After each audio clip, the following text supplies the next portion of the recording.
महानगरपालिका निवडणुकांच्या रणधुमाळीमध्ये बुलेटिनच्या सुरुवातीला बातमी आहे राजकीय अपरिहार्यतेमुळे निर्माण होणाऱ्या संघर्षासंदर्भातली। बातमी आहे अजित पवारांच्या बाबतीतली। सिंचन घोटाळ्याची टांगती तलवार ही कायमच अजित पवारांच्या डोक्यावर असते आणि त्याचाच प्रत्यय पुन्हा एकदा आलेला आहे रवींद्र चव्हाण आणि भाजपचे इतर नेते यांच्या वक्तव्यामुळे। खरं तर चंद्रशेखर बावनकुळेंनी याबद्दलचं वक्तव्य केलेलं आहे। 2 दिवसांपूर्वी ज्यांनी आपल्यावरती 70,000 कोटींचे आरोप केले त्यांच्यासोबतच सत्तेला मांडीला मांडी लावून बसलोय या आशयाचं विधान अजितदादांनी केलं होतं, परंतु 70,000 कोटींच्या सुनावणीचा निकाल अजून लागलेला नाही असा उघड इशारा चंद्रशेखर बावनकुळेंनी अजितदादांना दिलाय। जर का आम्ही काही मागची पानं चाळली तर अजित पवारांना बोलताही येणार नाही या शब्दात बावनकुळेंनी पवारांना एक प्रकारे जाहीर धमकी दिल्याचं बोललं जात आहे। त्यामुळे सत्तेसाठी एकमेकांना पवित्र करून घेणारे भाजप आणि राष्ट्रवादी राजकीय अपरिहार्यतेमुळे एकमेकांच्या मांडीला मांडी लावून बसलेत हे सांगण्यासाठी कोणत्याही पंडिताची गरज नाहीये। पण ही राजकीय ॲडजस्टमेंट किती वेळ किती काळ टिकणार आणि ती टिकवली जाणार हे पाहणं मात्र अधिक महत्त्वाचं असेल।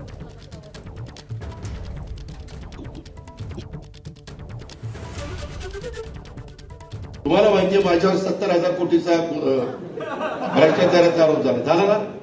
ज्यांनी केलं त्या सगळ्यांच्या बरोबर मी सरकारमध्ये आहे ना। ते खूप काही अभिमानास्पद नाहीये। शेवटी कोर्टामध्ये जे काही केस चालू आहे त्यातले जे काही निकाल येतील त्यावरच आपण पुढे जाऊ। शेवटी कोर्ट केस अजूनही विचाराधीन आहे, अजूनही कोर्टाचे निकाल लागले नाहीये।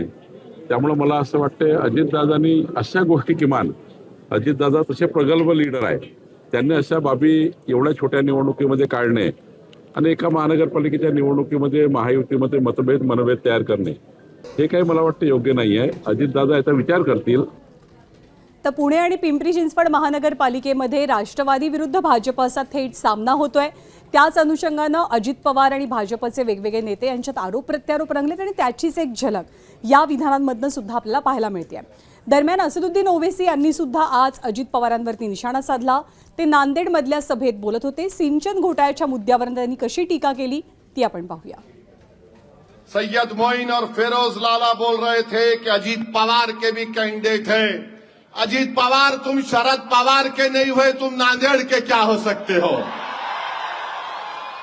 जो आदमी तुमको पाल पोस के बड़ा किया, तुमको मुकाम दिया, तुमको इज्जत दिया, तुम उसी को घर में बिठा के आगे बढ़ गए।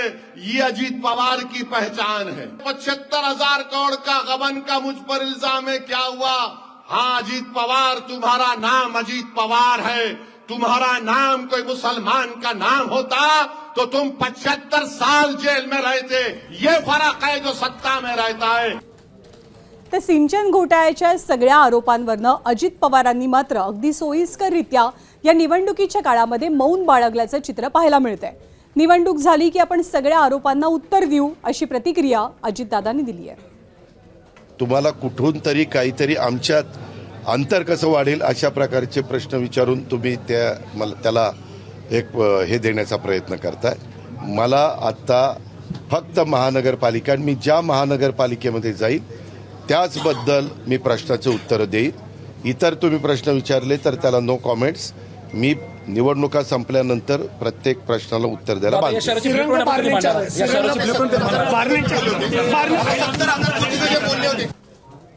तर आपल्या वक्तव्याचा विपर्यास केला गेला असं अजित पवार म्हणतात, पण या सिंचन घोटाळ्याच्या सगळ्या वादाबद्दल अधिक बोलण्यास मात्र त्यांनी नकार दिलाय।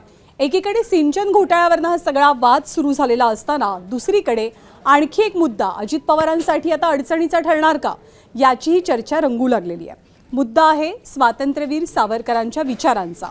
अजित पवारांना स्वातंत्र्यवीर सावरकरांचे विचार मान्य करावेच लागतील असं थेट विधान केलंय आशिष शेलार यांनी। त्यामुळे सावरकरांच्या मुद्द्यावरनं सुद्धा भाजपनं अजित पवारांना एक प्रकारे कोंडीत पकडलंय।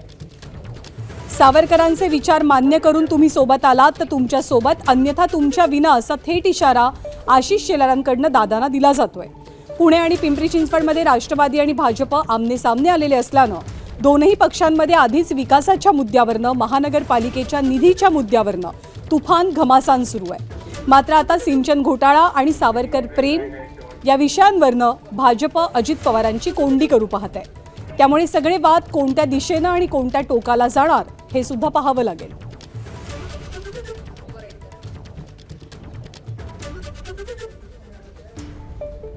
रवींद्र चव्हाण साहेब म्हणालेच आहेत, आम्ही तर सावरकरांचे भक्त आहोत, सावरकरी विचारावर चालणारे लोक आहोत. त्यामुळे त्या ठिकाणी अजित पवारांच्या पक्षाला सुद्धा सावरकरांचे विचार मान्य करावेच लागतील. याल तर तुमच्याबरोबर, न याल तर तुमच्या विना, आणि विरोधात शिरलात तर तुमच्या विरोधात आम्ही आमचं काम करू.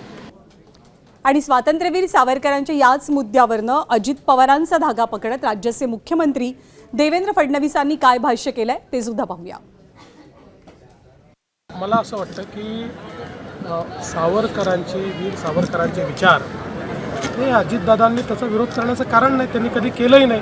म्हणजे मला माहिती नाही त्यांनी केलं असेल तर, आजपर्यंत तरी मी बघितलं नाही. पण हे आमची भूमिका ही पक्की आहे की वीर सावरकरांचा विरोध हा मला मान्य नाही. आणि याच विषयावरनं अजित पवारांची कोंडी होत असल्याचं चित्र लक्षात आल्यानंतर अमोल मिटकरींनी काय प्रतिक्रिया दिलेली आहे ते सुद्धा आपण पाहूया.